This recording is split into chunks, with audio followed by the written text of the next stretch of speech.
Here we're graphing in vertex form, and if you look at the different equations, they all follow this form: y equals a x minus h squared plus k, where your vertex is hk. So that's what we're going to do to find the vertex in these problems. So if I look at this equation, my vertex would be, what am I subtracting to get plus 2? So it'd be negative 2. So it's always the opposite of whatever number's in your parentheses. And then the same number on the outside. So plus 3, my 3 must be k. So negative 2k. So then the opposite here is positive 5. And we must be adding 0 since there's no number off to the side. Here, the opposite would be 4, and then negative 4 for the k. So that's your vertex. Then we plot that, so negative 2, 3. We can make our axis of symmetry through there, and the pattern still works, 1, 3, 5. So we go over 1 up 1, over 1 up 3, and then the rest of it is off the graph, so we can just stop there. Connect the dots with a smooth curve, and there's your parabola. So it's pretty fast once it's in vertex form. So here, let's graph our vertex, 5, 0, and we can draw our axis of symmetry through there. And here the a value is a negative 1. So we take that pattern 1, 3, 5, and we multiply it by negative 1. So it'll be over 1, down 1, over 1, down 3, over 1, down 1, 2, 3, 4, 5. And the same on the other side of the dotted line. So here, the negative a, we multiplied the pattern by negative 1, so it was down 1, down 3, down 5.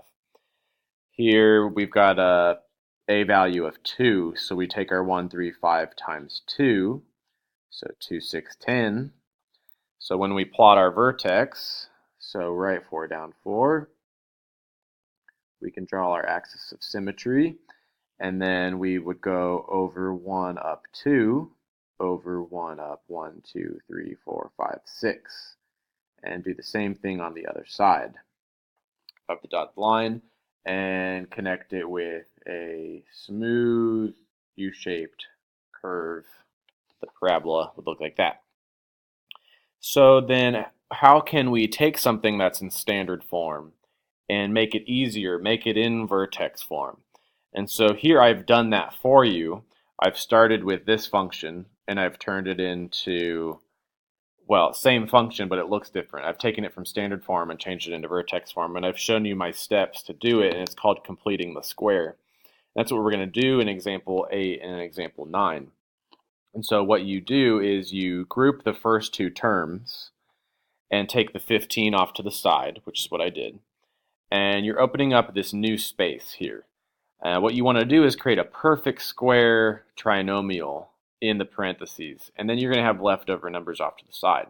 To create that perfect square, you take the middle term and divide it by 2, and you square it. Whatever number you get, you add and subtract that to your function. So I added that 16 and subtracted it. And because I'm adding and subtracting the same number, it's like it doesn't really exist. But it's there to help you get this perfect square, because now this factors into x minus 4 times x minus 4. Because negative 4 times negative 4 is positive 16, and negative 4 plus negative 4 is negative 8. But then you have to look at these numbers off to the side that you have now, and you get negative 1. So we've put it in vertex form. Let's do that with example 8. So we're going to group the first two terms. So that'll be x squared minus 6x, and that leaves this blank spot where we're going to fill in a new number. Whatever we add here, or subtract, whatever we add, we're then going to have to subtract so that we keep the equation the same. And then we have that 11 off to the side. So that number that goes in here, you take the middle number, which is negative 6, divide it by 2, and you square it. So we're going to have negative 6 divided by 2 squared. And whatever that is, we then also subtract that. So let's see what that number is. So we're going to have negative 3 all squared. and negative 3 squared is 9. So then I'm subtracting 9. And then we factor this. So we find numbers that multiply to make 9, but add up to negative 6. So that would be x minus 3 all squared. And then we put the numbers off to the side together, and that makes 2. So now we've changed it into vertex form. And so my vertex is opposite of this and same as that. So 3, 2 is my vertex here. This negative 3, if you have trouble factoring, the negative 3 is always whatever this number is before you squared it. So because negative 6 divided by 2 is negative 3, that's why it's x minus 3 in the parentheses. It'll always work that way. So let's do this one. We group these, but a has to be 1. Just like here, a was 1, so we didn't have to worry about it. But here a is 2, so I have to start the problem by factoring a 2 out of that parentheses there. And leave the 10 alone. We're just factoring 2 out of the first two numbers. And now I want to complete the square by opening up that new space. We're going to add a number in the parentheses, which means we then have to subtract a number outside of the parentheses to keep the equation balanced, or the same.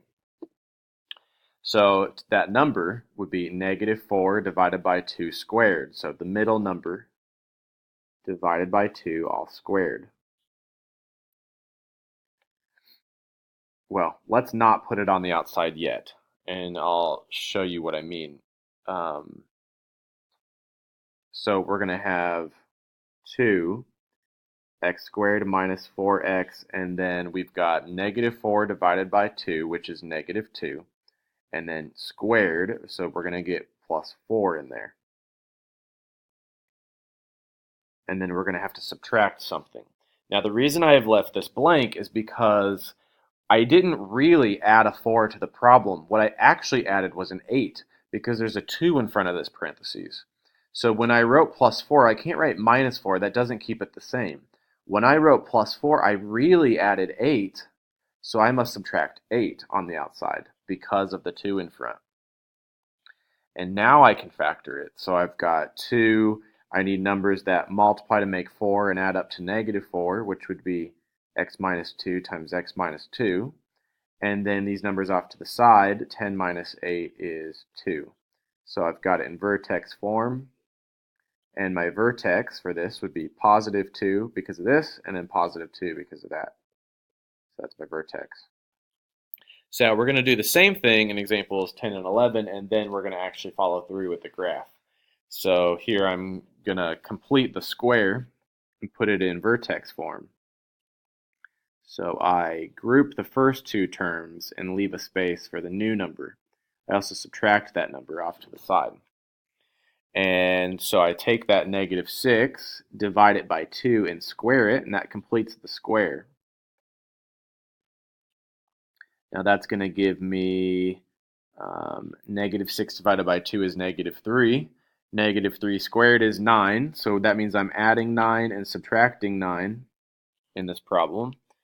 And then we want to factor it. This would be x minus 3 squared minus 10. Because negative 3 times negative 3 is 9. Negative 3 plus negative 3 is negative 6. And then these two things are making that negative 10. So my vertex is 3, negative 10. So we put that on the graph, even though it's off the graph a little. 3, negative 10. Just kind of estimate where you think it is. And then we're going to draw an axis of symmetry there. And then we take that pattern, the pattern 1, 3, 5. Since there's an a in front, there's no number in front of my parentheses, I can just go over 1, up 1, which would be at 9. This is a little bad because it's off the graph. Then over 1, up 3, which is going to put it at 6. And then over 1, up 5, should put it at negative 1. And since we actually have room, we can go over 1, up 7 more, which would put it to 6. So actually we did pattern 1, 3, 5, 7. And I can mirror that over the dotted line here.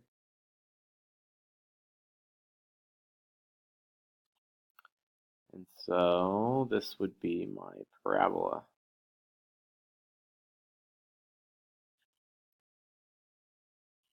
In example 11, we have a -2 in front, which causes us some problems when we're completing the square.